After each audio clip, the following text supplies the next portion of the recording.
o que vai acontecer com o mercado americano de ações e, consequentemente, com o mercado do mundo inteiro, né? Eu lembro que em 2008 nós tivemos um crash, que foi por conta do crédito que foi dado, e eu quero colocar aqui que eu ouvi do ex-presidente do Banco Central da Inglaterra que eles tiveram um problema, os presidentes dos bancos centrais, tiveram um problema que eles tinham dado muito crédito e, para resolver esse problema, eles deram mais crédito. Nós tivemos aí o quantitative easing desde 2009, que começou, e depois tivemos outro easing na pandemia, e agora nós estamos aí com uma situação de quantitative tightening, a inflação apareceu e a dívida dos Estados Unidos, que estava lá em 2008 em aproximadamente 10 trilhões de dólares, hoje está em 31 trilhões de dólares. Eu queria que cada um de vocês analisasse esse processo, o que vocês esperam, o que vocês acham que pode acontecer, e se, para falar português claro, se tem chance de a gente ter um crash aí de proporções muito grandes, como tem muito analista falando. Da minha parte, eu não vou dizer, vou deixar vocês falarem primeiro. Bom, posso começar? Eu acho que vão cair as bolsas americanas e as bolsas europeias, porque elas não caíram, de fato, né? O mercado americano subiu 10 anos, e o que corrigiu, por enquanto, é nada. Eu acho que está devendo para caramba. Se você comparar a correção do mercado americano com a correção do mercado brasileiro, é brincadeira. É piada. Eu acho que o mercado brasileiro vai subir. Eu achava, assim, tinha um componente, agora, nesse final de ano, né, véspera das eleições, eu achava que se o Bolsonaro vencesse as eleições, a Bolsa iniciava imediatamente uma tendência de alta, um novo ciclo de alta. Mas que se o Lula vencesse a eleição, num primeiro momento, eu esperava uma queda da Bolsa, mas uma queda de curto, não num prazo prolongado, uma queda, né? Mais até do que caiu até agora. Eu esperava uma queda maior. Esperava que fosse lá para perto de 100 mil pontos e tal, mas que, em seguida, voltasse a subir. Aqui, eu acho que vai repetir o que a gente viu em 2002. Em 2002, o mercado caiu. Eu não lembro. Estou com o gráfico aqui na tela. Eu estou colocando o S&P aqui, foi sem querer. Agora foi sim. O fundo do Dow Jones, do Bovespa ali em 2000, 2002. O fundo do Lula. O fundo do Lula. Então, foi em setembro. Foi logo antes dele ler a carta de intenções no pregão da Bolsa lá. Então, quando já se sabia que o Lula provavelmente iria vencer as eleições, a Bolsa caiu, né? Foi caindo, sabia que fez essa queda toda até chegar nesse ponto aqui. Aí foi o medo do Lula. Quando o Lula ganhou, aí saiu de 2002, outubro, mais ou menos, e subiu até 2008. Eu acho que isso vai repetir. Porque eu acho que não tem nada uma coisa a ver com a outra.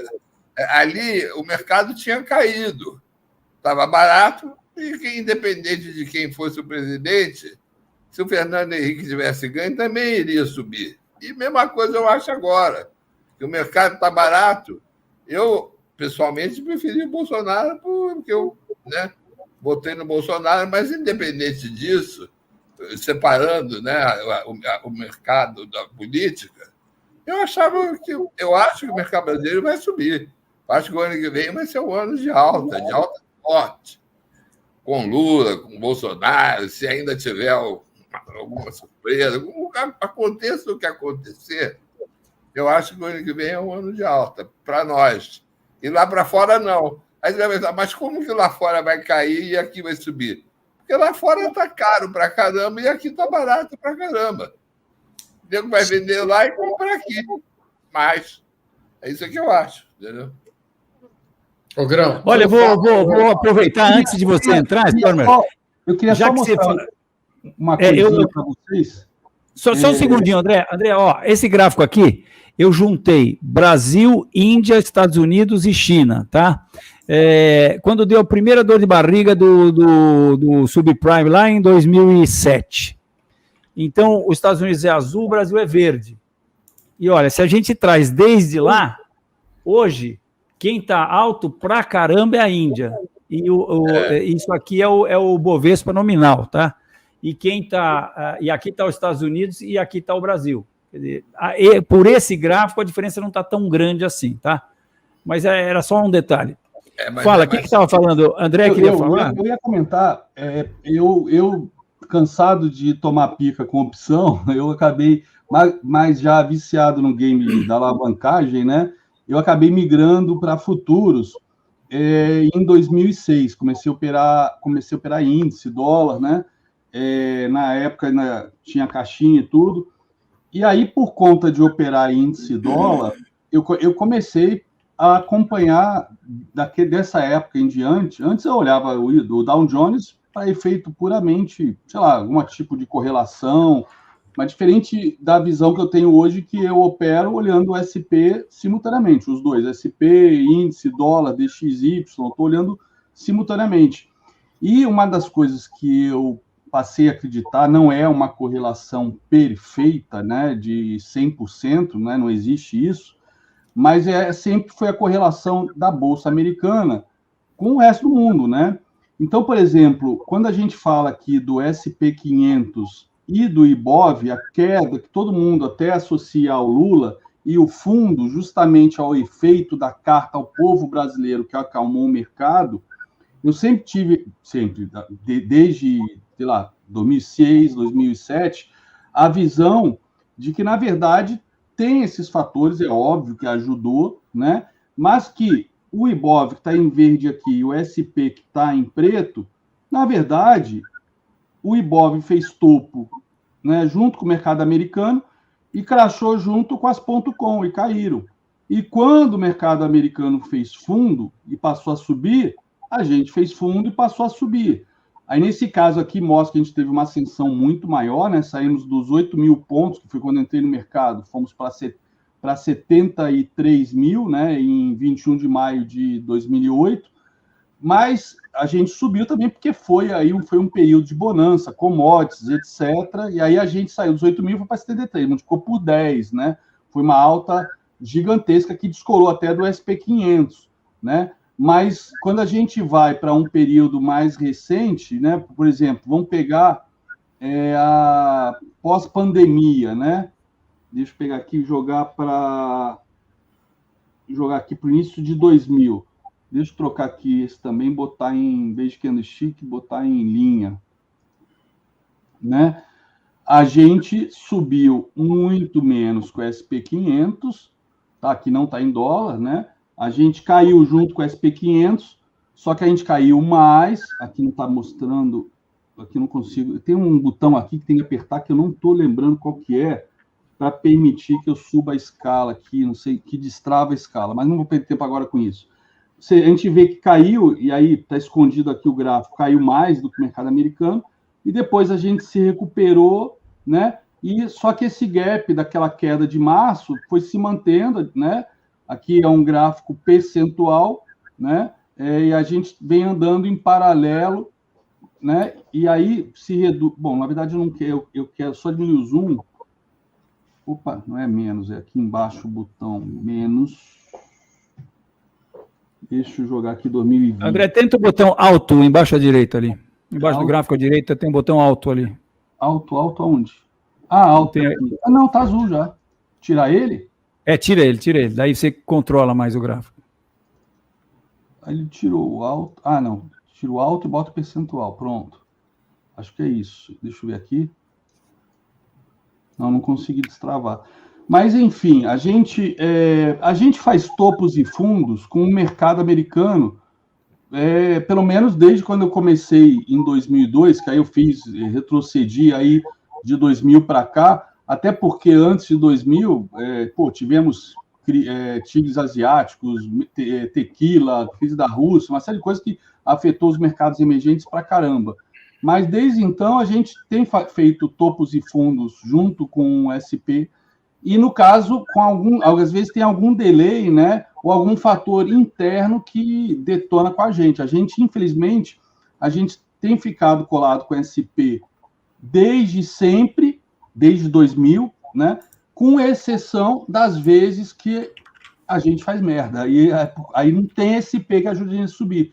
Por exemplo, o período aí do governo Dilma, que o SP subiu e a gente só caiu. Por outro lado, quando virou o ano 2016, que o impeachment dela foi aprovado no Congresso para tramitar em dezembro de 2015, né? Em janeiro de 2016 fez fundo Ibov.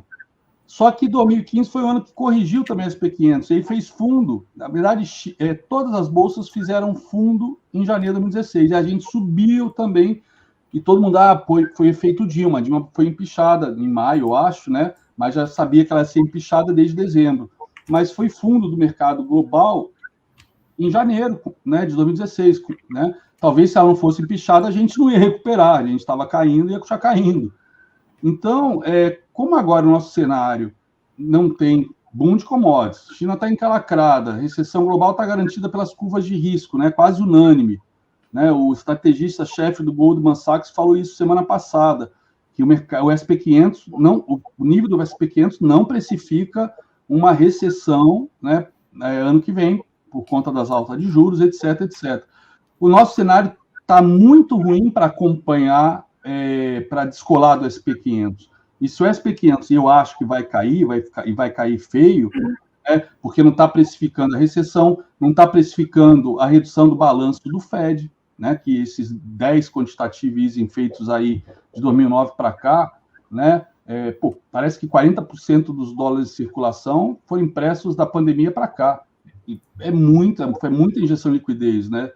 É só olhar o market cap de um monte de porcaria, o quanto caiu nesse ano, que a verdade se impôs com relação à alta de juros, né? Somente, por exemplo, o mundo cripto, né? A NFT, que é um tema que eu falo muito com o Fausto e com outras pessoas de cripto, caiu 95%, 97% de janeiro para cá e ainda vale 12 bilhões de dólares. Umas figurinhas de macaco de pano. Calma, André, calma. Tão absurdo. E isso não foi enxugado ainda, está começando agora. É um cenário tão inédito, né? A própria inflação é inédito em 40, 50 anos nos principais países desenvolvidos.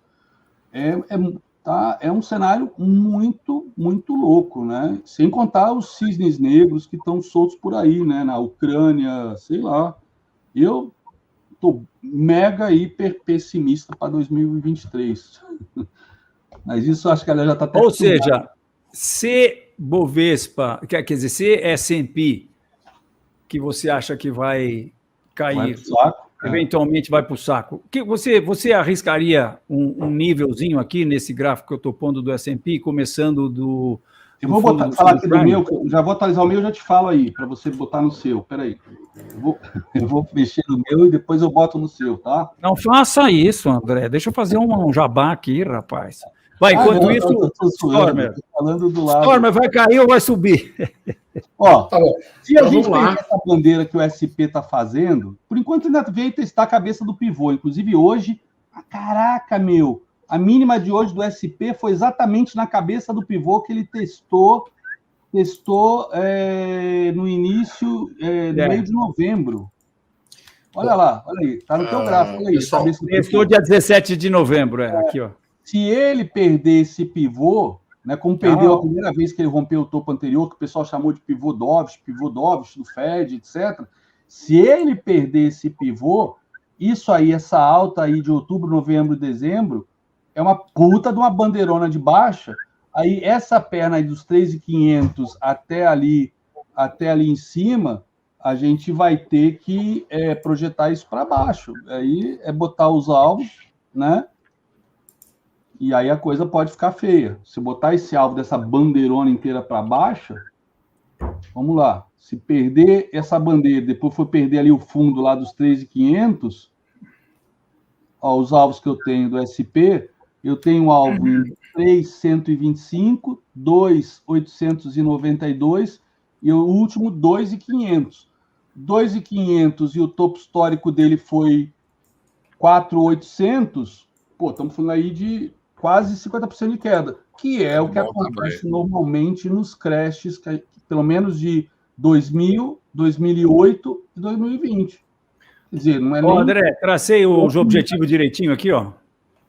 Eu peguei ponto 382, essa alta daqui até aqui, e daí projetei para baixo aqui, veio dar 2.700, na verdade. Você pegou... Você está usando o Fibo exponencial, né? Opa, peraí. Não. Agora ficou aritmético. Mas o meu está dando aqui 2.800, e quanto que eu falei? 2.500, né? Bom, 2.500 ou 2.700 é trilhões e trilhões de dólares sumindo do mapa, né? É um estrago grande. Com certeza. O que não pode é quebrar banco, né? O banco que fode tudo, né? Porque contamina toda a economia, não tem crédito, o sistema financeiro que... Né? O pessoal já entrou em pânico com GameStop há um ano atrás, porra. A GNTL teve que intervir, falar o caramba, né? Imagina, o Credit Suisse lá na... Enfim, tem o... Agora sim, André, tracei direitinho. Que nem você me ensinou ontem, André, ó. Ponto 618 aqui dessa retração e daqui para baixo no Fibonacci aritmético. Isso aí. Esse aí é o último alvo que perder. O último alvo, isso aí. E que, por sinal, é próximo da minha projeção aqui, porque, aqui estamos com um problema. Essa projeção é daqui. Não, só que a minha eu uso exponencial. Dá tudo na mesma, viu?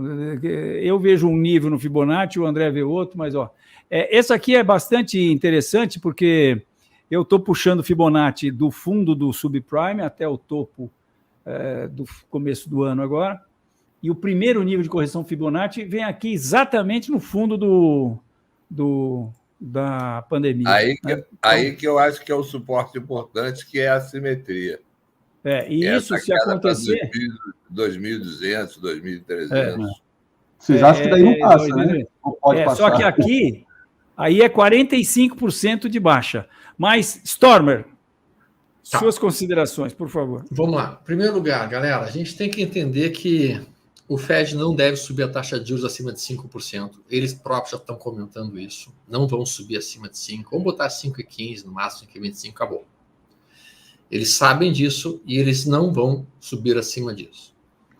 No momento em que eles começarem a adotar uma política mais dovish na taxa de juros americana, automaticamente dinheiro começa a refluir para criptomoedas e dinheiro começa a refluir para a bolsa, inclusive. Se tem um velho ditado que eu já ouvi há algum tempo, e é o ditado um dos mais verdadeiros que eu conheço, é Never bet against America. Não aposta contra os Estados Unidos, porque de uma maneira geral tu vai te dar mal. A economia americana vai se recuperar muito mais rápido que a economia europeia da atual situação econômica complicada que eles se encontram. A economia americana tem mais reservas, a economia americana tem mais potencial de aumentar a produtividade do que a economia europeia. A economia europeia não tem isso. A economia europeia não tem energia, a economia europeia não tem dinamicidade. A Europa está destruída de fato. Eles vão amargar muito. Estados Unidos não. Cara, eles estão com 4% de desemprego. Falar em recessão para eles no momento, com 4% de desemprego, eu acho que é um tanto quanto precoce. Eu acho que é um tanto quanto, digamos assim, forçar uma situação num nível que não se encontra tão ruim assim. Tá? E olhando o gráfico americano, é bem como o professor Márcio disse. Vamos botar aqui na minha tela o SFUT, por favor, Fausto. A gente olha que essa queda que aconteceu aqui, cara, uma queda de 24% para o mercado americano não é nada. O mercado americano costuma cair esse tipo de movimento aqui, ó, 21%. Durante a pandemia foi 35%. Mas essas quedas de 24% para ele é normal. Não é nem um pouquinho assustador, de fato. A gente consegue, inclusive, olhar, então, a situação. Estamos ainda em topos e fundos descendentes? Estamos, sem dúvida alguma. Mas, se a gente desenha este canal de alta que está aqui, e é um canal de alta bem simples, ser desenhado num gráfico semanal, a gente tem uma linha de baixa que é essa que a gente cutucou agora, e me surpreenderia se a gente não fizesse pelo menos uma tentativa dos vendedores de trazer os preços para cá. No momento que a gente cortar essa LTB aqui, pessoal, a gente libera para um eventual retorno para esse topo aqui, e a gente atinge então essa região aqui, vamos lá pela metade do ano que vem, assim que as taxas de juros americanas começarem a sossegar. O cenário para o Brasil já é um pouco mais complicado, porque, observa, e é isso que eu estava um pouco brincando com o Márcio, eu sei operar e operar muito bem durante essa fase, que eu peguei essa alta linda, eu sei operar e sei operar muito bem durante essa queda, nesse canal de baixa, devo operar super bem dentro desse canal de alta, só que nesse cenário que a gente está vivenciando agora, que é esse mercado mastigado, que não tem absolutamente nenhuma definição, não tem nenhuma tendência, de fato a gente tem uma resistência aqui e tem um suporte aqui, e o troço fica completamente, não sabe para que lado vai, né? Então, esta situação que a gente está vivenciando agora é uma situação difícil de ser operada, porque sim, a gente tem a nossa bolsa teoricamente barata em dólar, sim. A gente tem a nossa bolsa barata em preço em PL, sim. Mas a gente tem realmente, neste momento, uma perspectiva de redução da nossa taxa de juros, porque a nossa taxa de juros está muito alta. Nossa taxa de juros em 12,5 está muito alta. Mas com o cenário atual, com a nossa possibilidade de nós rompermos nosso teto fiscal, para a gente manter o nosso dólar mais contido aqui, a gente tem que manter a nossa taxa de juros altíssima. E o professor Márcio está correto na ideia de que, se acontecesse a eleição do Bolsonaro naquele caso, aí a taxa de juros aqui provavelmente ia continuar recuando e começar a recuar, e recuando a taxa de juros, entra o combustível para a nossa bolsa, e sim, aí eu concordo que a nossa bolsa subiria forte. Bom, o fato é, quem é que vai investir em bolsa com uma taxa de juros a 12,5% ao ano, a 13% ao ano? Para que correr risco de bolsa com 13% ao ano com a taxa de juros atual? E nós não vamos... real do mundo, né, comparado com a inflação. E nós não vamos recuar essa nossa taxa de juros nesse momento. Não vamos. Então, enquanto nós não recuarmos nossa taxa de juros, não tem dinheiro para a bolsa aqui. Não tem dinheiro para a bolsa aqui. Vocês podem mostrar o gráfico do Stormer mais uma vez, galera, que está aí no estúdio? Mestre, olha só uma coisa que você me ensinou, e eu acho, e o Márcio também comentou isso lá em 2002.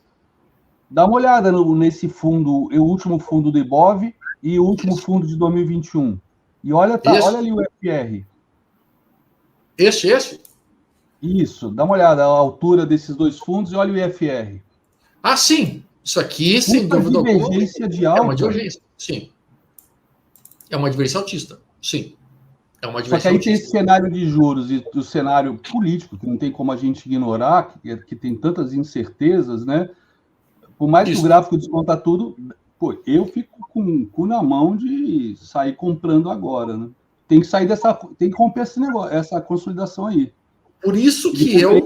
E aí, aqui eu vou abrir meu coração, também, né? Aqui eu vou abrir meu coração para vocês. Eu, nesses 24 anos que eu estou no mercado, eu nunca estive tão fora de bolsa quanto eu estou agora, percentualmente no meu patrimônio. Eu estou líquido... Mas então você não acha que vai subir? Achei que você achava que ia subir. Mas você está assim não por causa do gráfico. Eu estou líquido para caramba. Por que, especificamente? Eu concordo com a leitura do professor. Eu acho que depois que o Lula assumir, depois de janeiro, o mercado volta a subir. Por que eu entendo isso dessa maneira? Porque a pressão que eu estou vendo atual no mercado de venda, ela está acontecendo por incertezas políticas. Por incertezas de será que ele vai assumir, será que ele não vai assumir? Esse é o medo. Que todo mundo está... E a correlação com o S&P? Você acha que está... Cara, honestamente falando, eu já vi tanto tempo o S&P subindo e nós de lado e caindo, às vezes caindo por muito, muito mais tempo, que eu não levo muito em consideração esse tipo de correlação, por impressionante que pareça. Então, mas essas vezes que a gente caiu... Eu acho que lá não vai cair. Eu acho que lá não vai cair. Política, não, você mostrou que você acha que vai subir. Lá eu acho que vai subir. Só que lá pode subir e nós continuarmos de lado caindo aqui, se a gente continuar fazendo as bobagens que a gente geralmente faz. O Brasil nunca perde a oportunidade de perder uma oportunidade. Nós vamos perder mais meus amigos. Mais uma década perdida de lascar, né? Mais uma década perdida. Essa Olha, é a minha leitura. Eu vou pegar uma carona com o Stormer aí. Desculpe, Stormer, vou discordar de você. Não, aqui nós estamos para isso mesmo. Mas, cara, eu recebi ontem um grande amigo de infância meu, que é de banco, me mandou esse carinha aqui, ó. E... Cadê? O carinha aí. Alfredo é Alfredão, do Bradesco. Fica quieto, você não sabe nada, rapaz. Você é metido pra caramba. O nome dele, falou besteira, não sabe nada, fica quieto, não é. Caramba, meu Deus do céu. É aqui. PowerPoint, pronto. PowerPoint é o nome dele?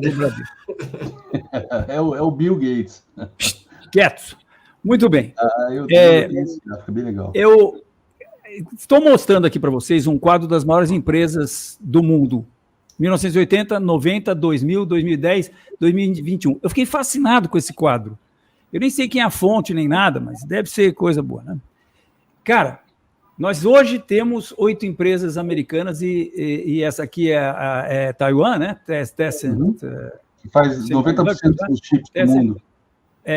E agora, em 1990... Não, porque eu tenho ouvido muito a frase que o Stormer falou, never bet against America, né? Sim. E esse meu amigo, eu tinha tido uma visão pessimista com ele, um post anterior, ele ter me mandado isso, e ele me falou exatamente isso, never bet against America. E eu extraí desse gráfico. Olha, eu fiquei acho que uns 20 minutos olhando isso aqui, cara. De repente me deu um estalo. Falei, putz, 1990... A gente não consegue compreender os Estados Unidos. A economia americana é uma máquina.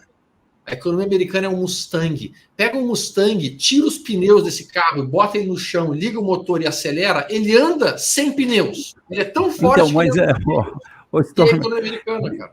É isso. Mas a gente pode recorrer ao passado, né? Porque o passado, o presente não repete o passado, mas rima com o passado, né? Como disse o nosso amigo.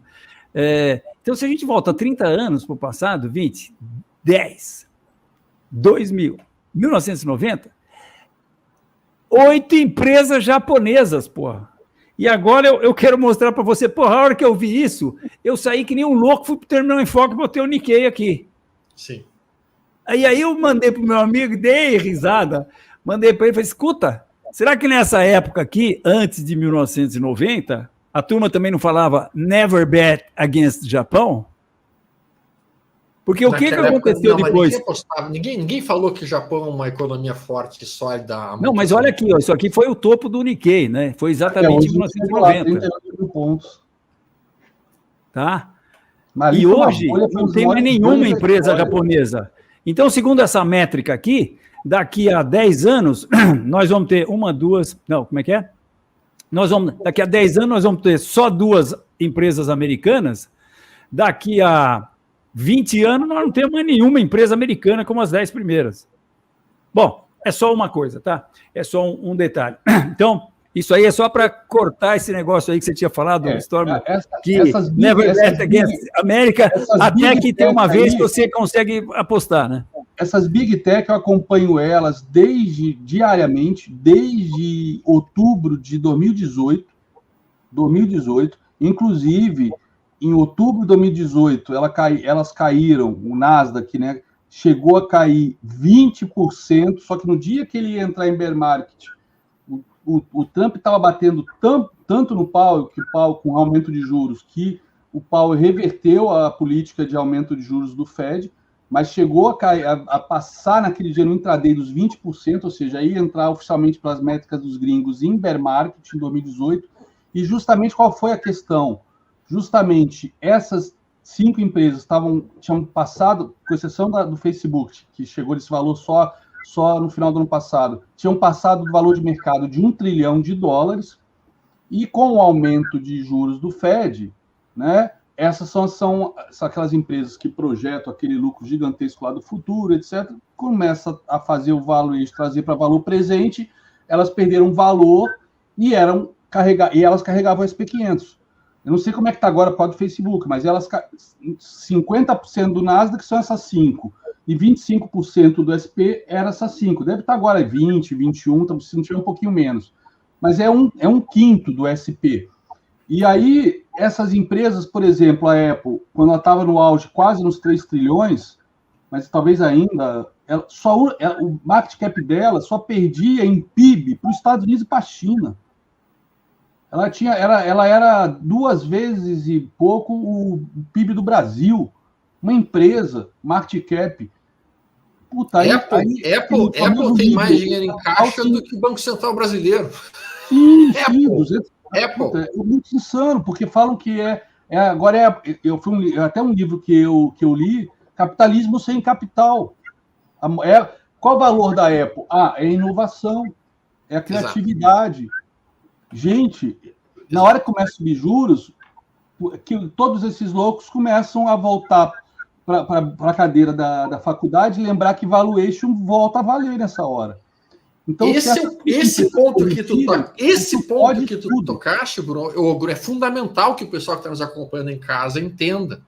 Neste momento, quando entra recessão, quando entra inflação, quando entra incertezas, os gestores de fundos e até mesmo os investidores fogem para as ações de valor, fogem para as ações que produzem fluxo de caixa e que têm lucro por ação crescendo e que estão bombando enlouquecido nisso. E aqui no Brasil a gente tem algumas que estão aparecendo com esse cenário, então a gente teria que olhar para elas com atenção a partir de janeiro, não agora. Sabe a Vale quanto está a participação dela hoje no Ibov? 20%.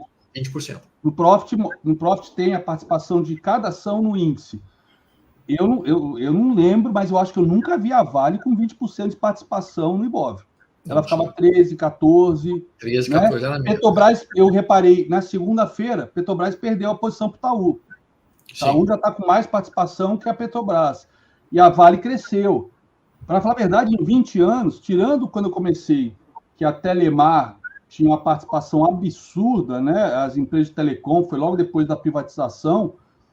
Eu não lembro, nesses 20 anos, de ter visto uma empresa com mais de 20% de participação no Ibov. Por que está todo mundo indo para a Vale? Dólar, commodity. E valor. Será que estão apostando que a China vai voltar a comprar minério de ferro como antigamente? 19,56 de participação da Vale. Né? Porque é um papel dolarizado, né? O minério também está bonito, né? O gráfico do minério está. O gráfico do minério está lindo, né, Márcio? Cacete. Lindo, lindo, lindo. Minério e aí a Vale, obviamente, está todo mundo atrás dela, né? Mas bom, só para terminar, então, senhores, desculpe, para terminar a minha análise, então, eu acho que esse gráfico do Dow Jones aqui, a gente olhando ele, é bem claro que o mercado está lá no topo, nas alturas. Aqui eu estou tirando o CPI, né? Esse gráfico do S&P, a gente olha ele, está claro que o mercado está nas alturas, nem começou, se for corrigir Fibonacci disso aqui, como a gente viu, né? 40 possibilidade de ele corrigir para o fundo do subprime aí, 45% de baixa. Ora, eu vi pessoalmente, quer dizer, eu vi num vídeo, acompanhei em tempo real, o Powell dando um discurso no Senado, e depois eu vi ele falando várias outras vezes, que quando interpelado pelos congressistas, pelos senadores, que estavam reclamando, porque os constituintes dele estavam reclamando da inflação, ele disse, eu tenho um mandato, nós temos um mandato, nós vamos cumprir o nosso mandato é deixar a inflação em 2%. Nós vamos trazer a inflação a 2%. Então, eu pergunto para o Stormer, não, quem que falou que... Stormer, você me falou que a inflação não vai mais do que 5%. Não, então, a taxa de juros deles não sobe acima de 5%. Sim. Mas a inflação não. A taxa de juros, a inflação já está 7 e tanto, e se bobear, daqui a pouco ela começa a subir mais. Sim, desculpe, a taxa de juros não sobe mais do que 5%. Tá? Sim. Você acha que é possível trazer a inflação para 2% com uma taxa de juros de 5%? Sim. Trazer a inflação de de 7 que está agora para 2? Sim. E sabe por quê? Porque, basicamente, e a própria leitura do Fed é a seguinte. Primeiro, por que eles não vão subir a taxa de juros deles acima de 5? Porque se eles subirem a taxa de juros deles acima de 5, eles quebram o país inteiro. Exatamente. Literalmente por isso, porque por causa dos 31 TRI de dívida. O empresário americano, ele é um empresário que sempre trabalhou com taxa de juros baixa. E, portanto, para ele era muito fácil pegar dinheiro emprestado com uma taxa de juros baixa, investir na própria empresa e crescer. Então, o empresário americano é um empresário endividado na empresa, porque ele acreditava em taxa de juros baixa por muito, muito tempo. Se o Fed sobe acima de 5%, nós vamos ter várias empresas americanas quebrando. E isso o Fed não vai permitir. Então, ele prefere manter a inflação um pouco mais alta, acima da meta dele, até que a produtividade americana entregue a quantidade de oferta para fazer com que a demanda e os preços se equilibrem a partir não de uma elevação da taxa de juros, mas de uma melhoria na produtividade. Então, na medida em que a China parar com o gargalo logístico que está sendo trabalhado por causa do lockdown, na medida em que o próprio Estados Unidos começar a melhorar a sua produtividade, isso vai aumentar a oferta dos produtos. Aumentando a oferta dos produtos em relação a uma demanda que vai estar sendo contida, nós temos a redução da inflação baseado não na demanda, mas na oferta que vai estar aumentando. Então, é essa a ideia que existe por trás do Fed, e é por isso que eles estão falando em um soft landing e não em um hard landing. Porque se eles decidissem subir a taxa de juros para 7% ou 8%, o que ia acabar acontecendo? Ia ter quebradeira, ia ter desemprego, ia ter baixar, coisas que vão estar ia baixar a inflação. Sim, agora, ia baixar a inflação. Stormer, olha esse gráfico aí. Vê se esse gráfico está com cara que vai cair ou que vai subir mais. Vê se essa acumulação de agora tem cara de acumulação de reversão ou de continuação. Me conta. Isso, para mim, está com aspecto, está perdendo impulso, tem uma possibilidade de recuar, um retorno à média. Retornar a uma média que será perto de 274, 276. Agora desde 1913. Sim. Olha essa mudança de ângulo de inclinação aqui que nós tivemos a partir podíamos dizer, já... Da pandemia, né? O dinheiro entrando. O ponto que a gente tem que entender é que o Fed vai reduzir a liquidez do mercado, reduzir a quantidade de dólares que estão rolando lá da maneira mais malvada possível. Qual que é a maneira mais malvada possível? Ferrando com os pobres. Inflação é a maneira de reduzir a liquidez. Então, eles vão enxugar a liquidez assim. Eles vão deixar a inflação relativamente alta, acima da meta, até julho, agosto do ano que vem, quando então a produtividade americana começa a entrar mais forte e trazer um equilíbrio para a inflação deles. Mas eles controlam a inflação, você acha? Controlam.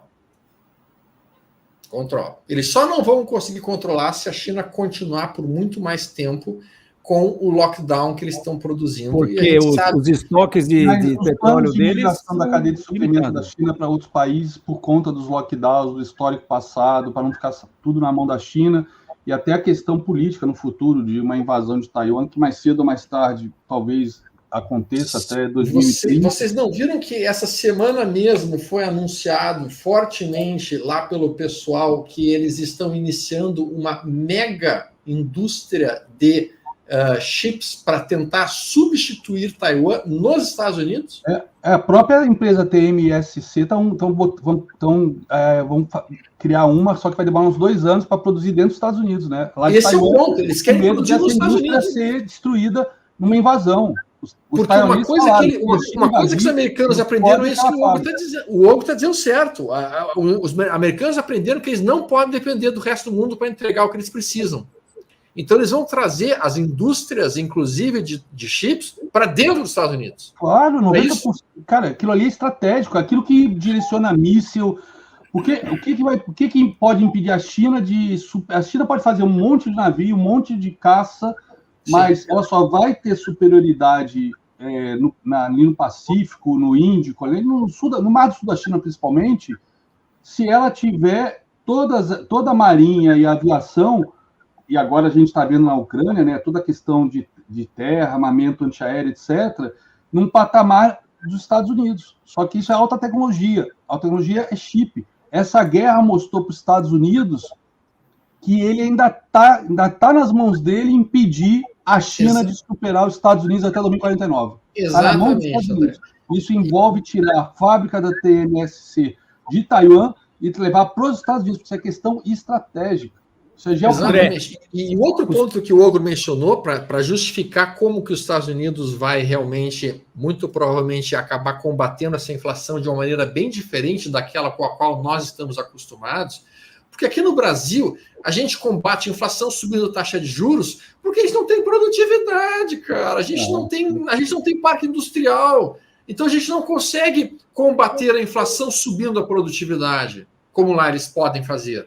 Então, cara, eles vão trabalhar por esse cenário, dessa forma, e a gente tem que entender que os Estados Unidos vai continuar sendo, sim, a potência mundial, enquanto os maiores cérebros estiverem abrindo negócios lá. Naquela lista que o Fausto mostrou, das empresas que apareceram ali, nós podemos dizer que metade daquelas empresas surgiram nos últimos 6, 7 anos. São startups que deram uma porrada e se tornaram troços bilionários. E o celeiro de startups bilionárias do mundo não é a Europa. Qual é a empresa bilionária que a Europa produziu nos últimos 20 anos? Nenhuma. Que a China produziu nos últimos 20 anos, produziu algumas, mas é engraçado como o bilionário chinês, depois de algum tempo, morre, né? O cara fica bilionário, de uma hora para outra ele morre, cai da escada, quebra o pescoço, os morreu. Os russos pulam da janela, né?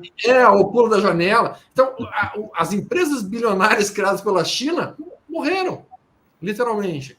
Já o Márcio Noronha, já nos disse muito bem isso, de que, cara, são essas empresas que vão produzir um país forte. Então, por isso que a gente não aposta contra a América, porque... Cara, se tu fosse genial, tu fosse montar uma empresa brutal, para qual país tu ia abrir o teu negócio? Tu ia abrir o teu negócio na China? Tu ia abrir o teu negócio na Índia? Não. No Brasil, pô. No Brasil tu não vai abrir, cara, com toda a dificuldade que existe trabalhista. Meu filho abriu em Portugal. Eu concordo com você, só não concordo com uma coisa, cara. Inflação. Vamos ver se o Márcio concorda com o que eu vou dizer. Inflação, cara, você não controla, ela que controla você. Você controla quando você dá-lhe uma porrada, como o Paul Volcker fez, subiu o juro a 19% a mando do Carter, ou como o senhor Fernando Henrique fez quando criou lá o Plano Cruzado. Cara, a inflação é o próprio Lula com o Meirelles, ele deu um puta choque de inflação assim que assumiu, inflação causada por causa dele, porque o dólar disparou, por medo dele assumir. Aí ele botou o Meirelles teve que dar uma porrada. E foi aquilo que permitiu ele ter o primeiro mandato, além das commodities. Se ele não vai com a mão pesada nos juros no primeiro trimestre dele, tinha entregado o primeiro mandato para a inflação.